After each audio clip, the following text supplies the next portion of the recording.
Muito boa noite. Estamos aqui mais uma noite, iniciando uma live, conhecimento, né? Trocando ideias. Isso é muito bom, muito rico.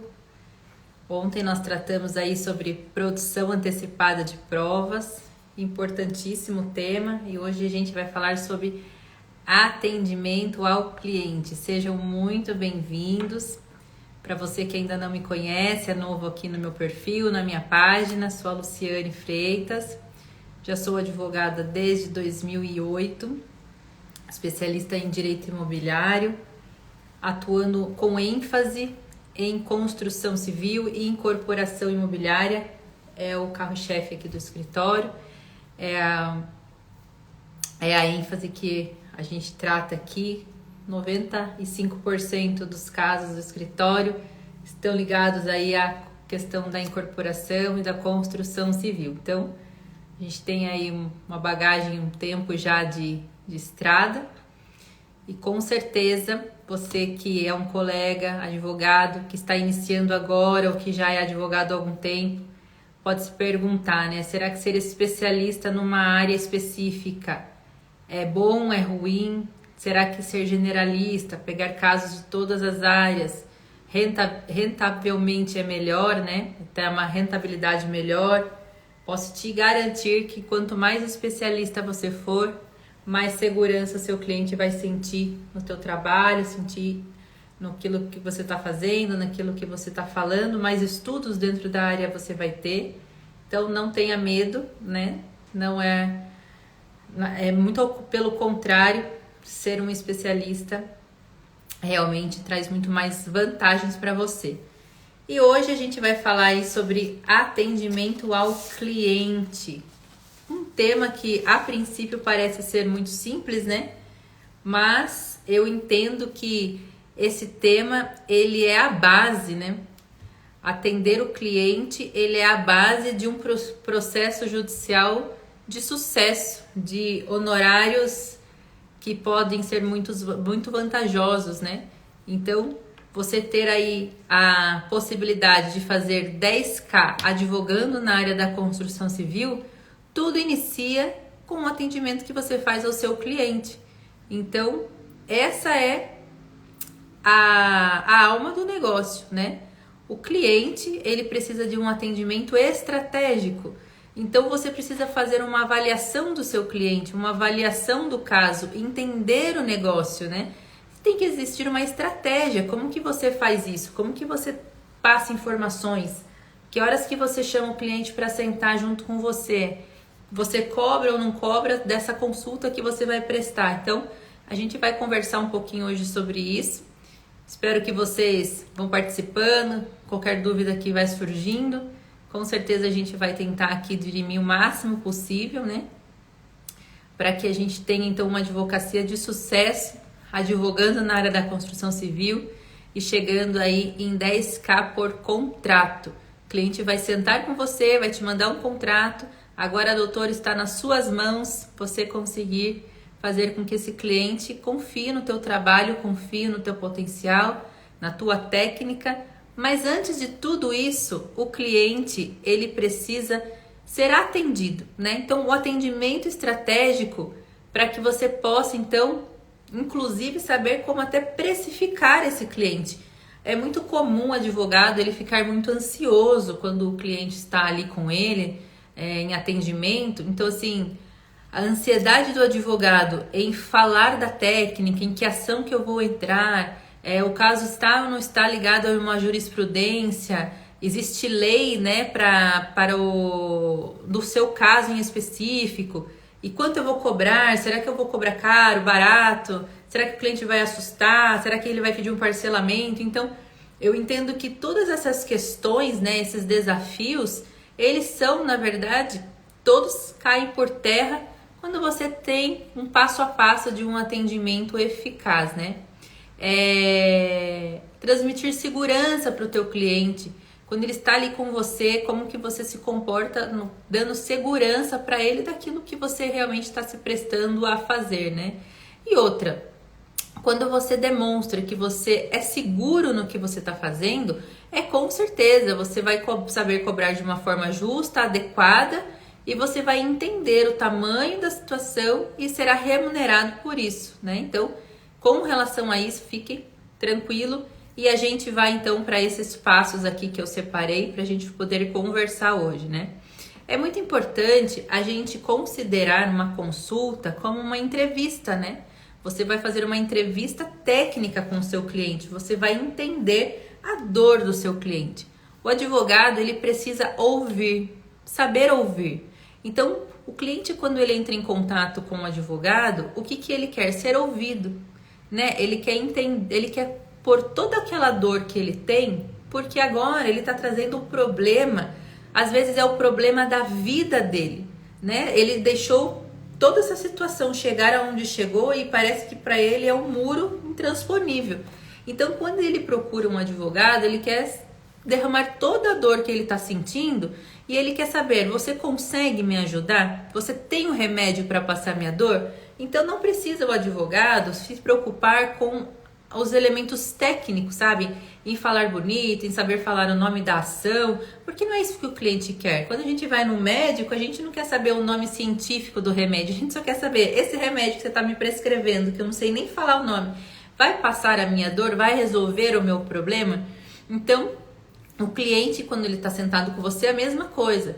Você saber ouvir o caso, né? Você ter as minúcias do caso, para que você possa então emitir um parecer, dando aí qual seria a estratégia certa que você vai desenvolver com o cliente.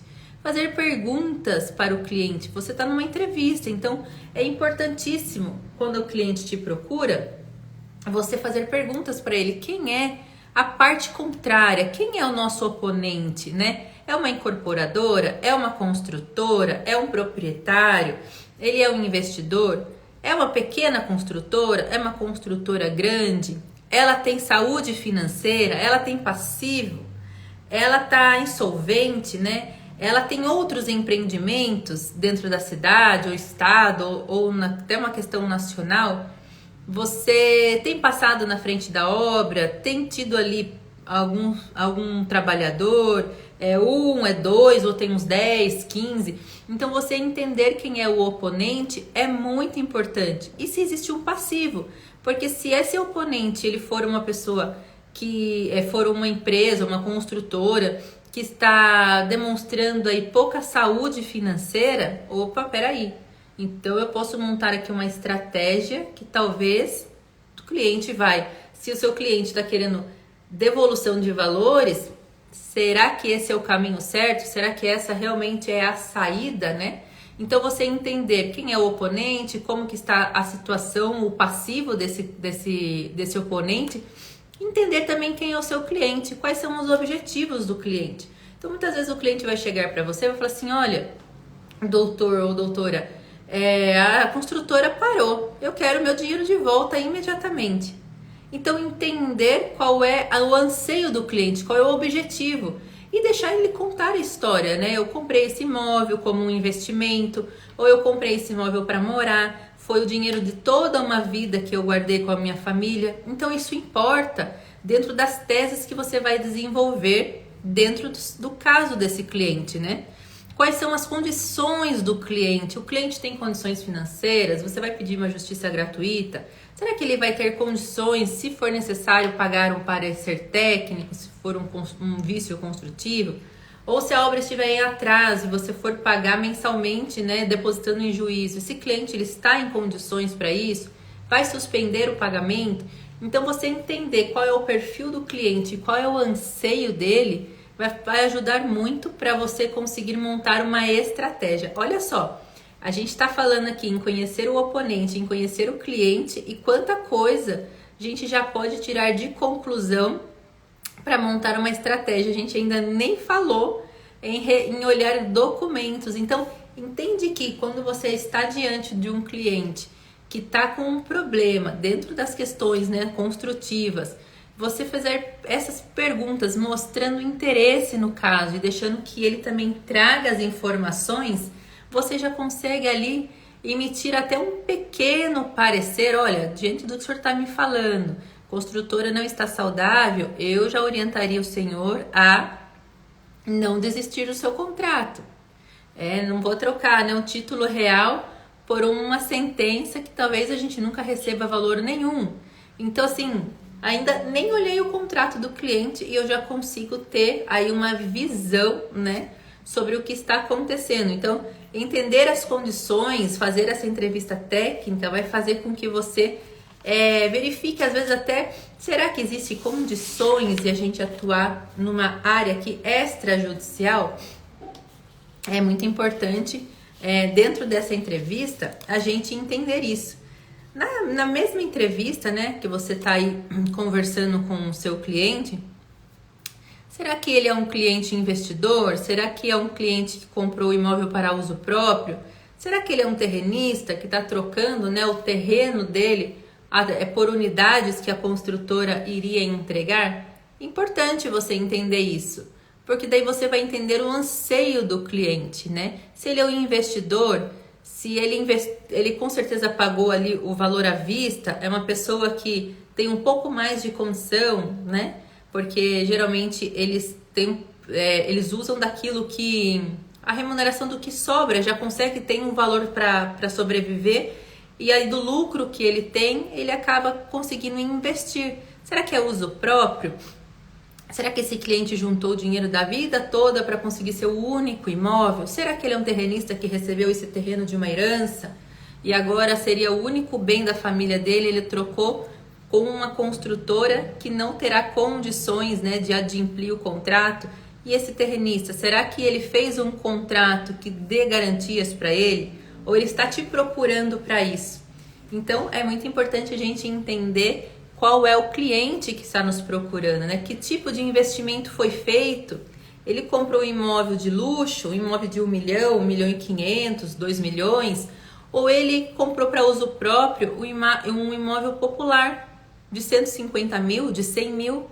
Então, entender também qual é a perspectiva, né? Em que situação está, em que investimento foi feito pelo seu cliente, também vai te trazer aí as possibilidades para você adequar o caso concreto aí, quais serão os caminhos. Eu sempre vou estar trabalhando para defender um patrimônio do cliente, então é muito importante a gente até entender que dentro da área da construção civil, uma área muito rentável. Por quê? Se um cliente está te procurando para uso próprio, ele comprou para uso próprio de um imóvel popular, mesmo que ele tenha pago aí 100 mil reais, a gente está falando de um valor de causa que não é comportado pelo juizado especial. Então, é uma área muito rentável. A área da construção civil sempre serão contratos expressivos, seja ele um imóvel popular, seja ele um médio ou um imóvel de luxo. Então, com certeza, você que está em dúvida, né, se essa área realmente é uma área rentável, se você vai ter aí êxito, com certeza, só de pensar num contrato mais baixo, né, de um imóvel popular, você já está aí com um valor de causa muito maior do que muitos outros casos, né, de indenizações e outras questões aí ligadas ao direito do consumidor. Mas vamos lá, passo a passo do atendimento ao cliente, né? A gente deu um panorama geral e agora o cliente te procura, ele te manda uma mensagem de WhatsApp, ele te viu nas redes sociais, ou ele te encontrou aí no Google e ele vai te mandar uma mensagem, né? Doutora Luciane, você é especialista mesmo em direito imobiliário? Eu te achei aqui no Google e queria falar com você a respeito do meu problema. Quanto você cobra na consulta? É assim que o cliente já vem, né? Então, assim, antes de a gente falar eu cobro X valor ou eu não cobro nada, a gente dar um espaço para o cliente. Lembra que a gente acabou de falar, né? De a gente entender a dor do cliente. Então, eu geralmente vou responder assim: bom dia, tudo bem? Sou eu sim, atuo na área. Como eu posso te ajudar? Então, eu estou me mostrando aqui disponível. Eu não falei nada ainda de valor, se eu vou cobrar, se eu não vou cobrar. E aí, às vezes, o cliente insiste, mas ele vai falar: eu estou com um caso de um atraso de obra. Aí eu vou querer saber um pouquinho mais da situação dele, porque ao primeiro momento, será que realmente a obra está atrasada? Ou ele pode falar assim: olha, eu estou com um problema de vício construtivo, minha casa está toda trincada, eu preciso entrar contra a construtora. Então, o que eu vou fazer antes de ainda de passar valores? Eu até chamar ele para uma consulta. Eu geralmente vou responder assim: o senhor poderia me disponibilizar o seu contrato para que eu possa olhar e eu te dar um retorno em seguida? Puxa, eu estou dispondo o meu tempo, eu não falei ainda para ele nada de valores e eu já estou pedindo um documento importante para ele. Todas as vezes o cliente vai mandar, tá? Ele sempre vai mandar um contrato. Pode ser o contrato que ele assinou, pode ser só a via que chegou no e-mail sem assinatura. Mas por que eu peço esse contrato antes? Nossa, você já vai trabalhar de graça? Não. Eu quero olhar algumas coisas assim básicas. Primeiro, quando ele assinou. Segundo, se eu estou falando de atraso de obra, eu já vou direto lá. Qual que é a cláusula que fala sobre a entrega do imóvel?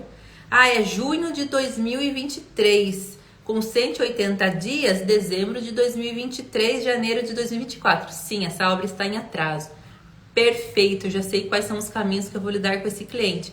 Ou se não, a obra ainda não está em atraso, ainda nem começou a correr os 180 dias. Opa, peraí, o cliente está um pouco ansioso e eu preciso entender melhor se a obra está mesmo atrasada, se vai atrasar, se não vai atrasar, então eu ainda preciso ir um pouco mais com cuidado. Ou vícios construtivos. Será que realmente a construtora ainda está no prazo de garantia? Será que ele tem algum laudo? Puxa, eu olhei aqui que o contrato dele já faz mais de 10 anos, não sei se tem, eu acho que não está mais na garantia. Então, esses elementos vai fazer agora eu dar uma devolutiva para o cliente. Eu geralmente devolvo no mesmo dia a situação, tá? Então, eu vou voltar para o cliente agora. Eu falo assim: oi, seu José, tudo bem? Eu analisei aqui, dei uma olhada no seu contrato muito superficial e eu gostaria realmente de fazer uma consulta com o senhor, porque eu já tenho aqui algumas estratégias para o seu caso. E sim, eu cobro um valor de consulta pode ser 100, 150, 200 reais que você cobre, porque agora você vai dar a devolutiva para esse cliente. E aí eu coloco ainda assim, e eu cobro o valor de 100 reais, 150 reais na consulta, e caso a gente feche um contrato de honorários para eu atuar no seu caso, eu desconto esse valor dos honorários. Sempre o cliente ele vai entender como, nossa, eu quero ouvir o que ela analisou, né? Com certeza, ele vai querer ouvir o que você analisou.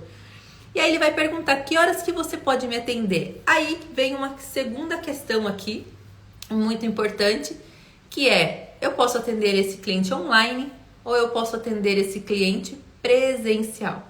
Tem muitos advogados que estão no início da carreira e que se sentem muito cobrados, né, de ter um local físico para atender o cliente e acha que porque vai atender o cliente de uma maneira online, isso vai trazer menos credibilidade para o trabalho.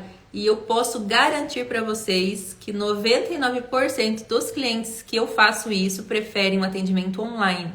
Então eu vou colocar assim: olha, eu tenho atendimento online e presencial. Se o senhor quiser online, a gente pode fazer um vídeo chamada e eu consigo te atender ainda hoje ou amanhã, na parte da manhã. Se for presencial, eu consigo amanhã à tarde, porque daí agora eu vou ter que ajustar a minha agenda, porque um cliente presencial, ele toma um pouco mais de tempo do advogado, né? Você tem que estender um horário melhor para o cliente, você não pode ter a agenda muito justa, porque é muito ruim você pedir licença para o cliente, encerrar, né, muito rápido a reunião, enfim.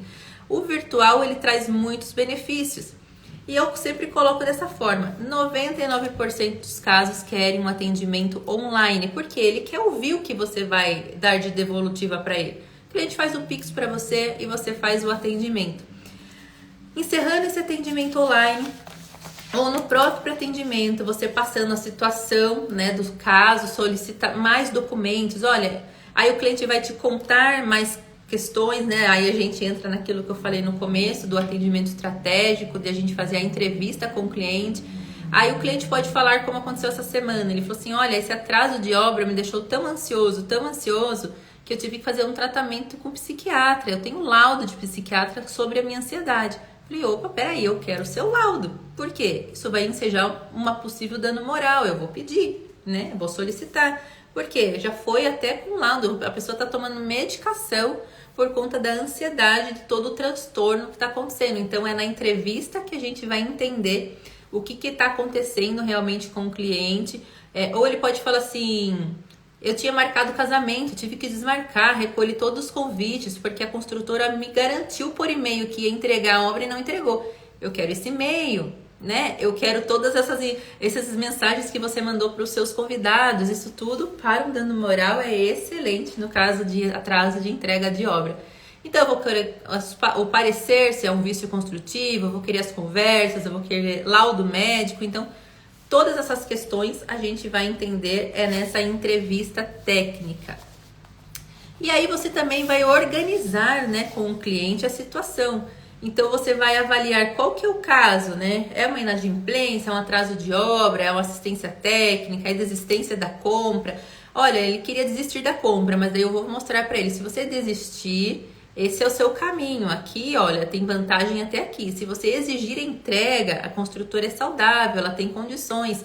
Tenta, olha, você pode receber isso, isso e isso. Olha esses outros casos que eu já atendi aqui no escritório e como foi rentável para o cliente. Então, você mostrar ali qual é as vantagens, né, de você não seguir às vezes o que o cliente está te propondo, porque talvez ele desconheça um outro caminho que ele tem.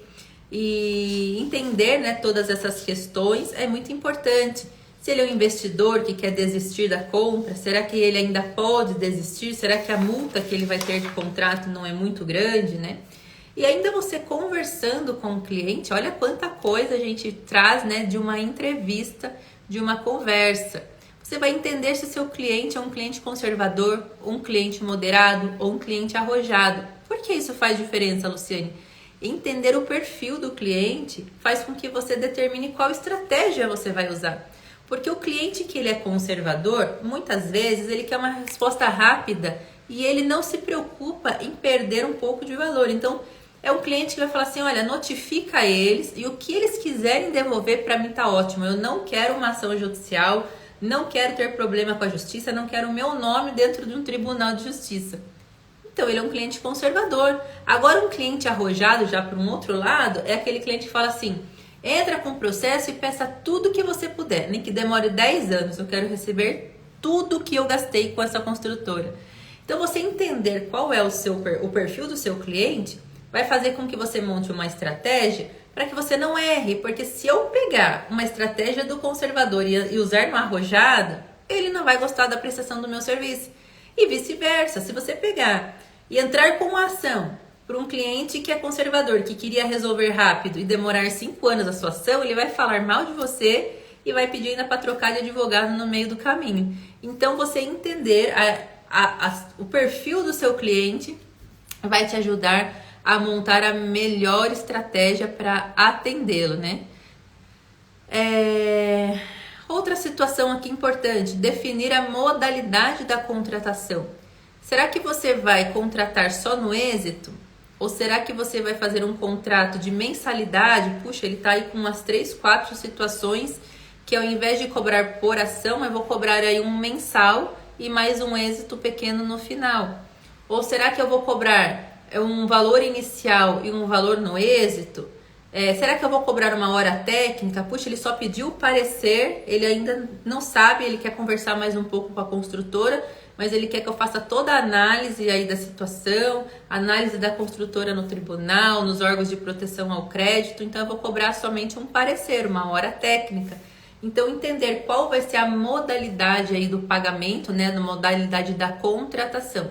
O mais indicado e o ideal, principalmente nessas situações onde os nossos contratos são vantajosos, né, igual a gente falou, mesmo que seja um imóvel popular, é você cobrar um valor inicial e você ter uma porcentagem no êxito.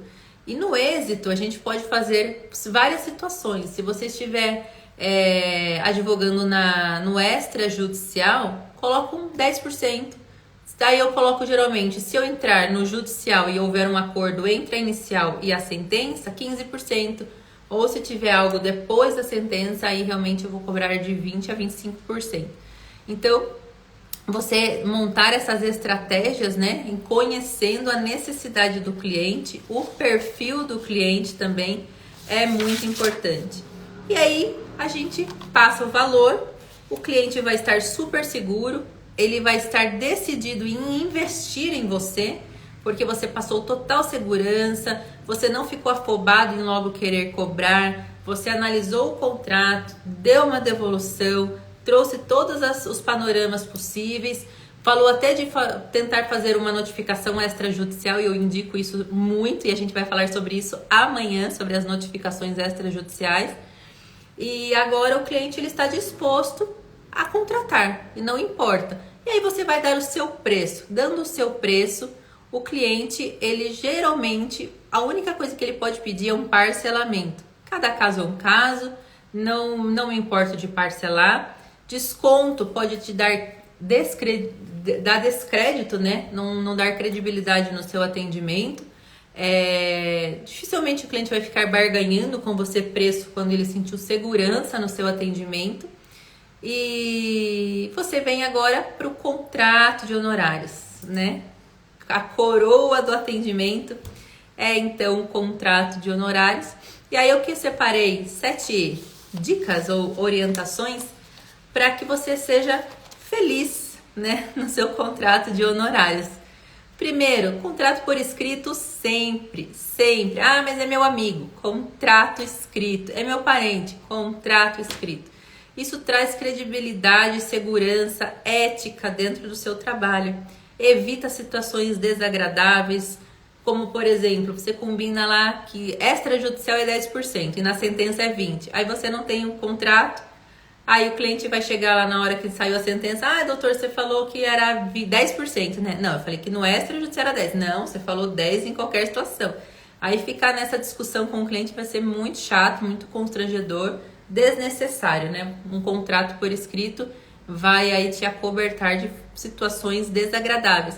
Ou às vezes também pode ser um falecimento, né? O seu cliente falece e agora você tem aí os filhos, os herdeiros que vão falar, né? Quanto que ele te deve, ou na hora que sair essa ação, quanto que vai ter que te pagar? Tá aqui, ó. O contrato tá prevendo 20%, né? Então, contrato por escrito sempre vai ser muito melhor.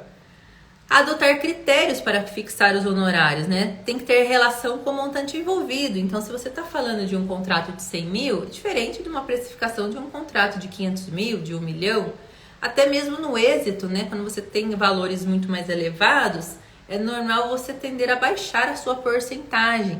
Por quê? Porque isso traz uma segurança maior para o cliente e ele vai falar assim, puxa, eu vou te pagar 20% de 1 milhão, se eu pagar 5%, 10%, aí você pode puxar um pouquinho mais no valor inicial da entrada, né? Isso também ajuda muito.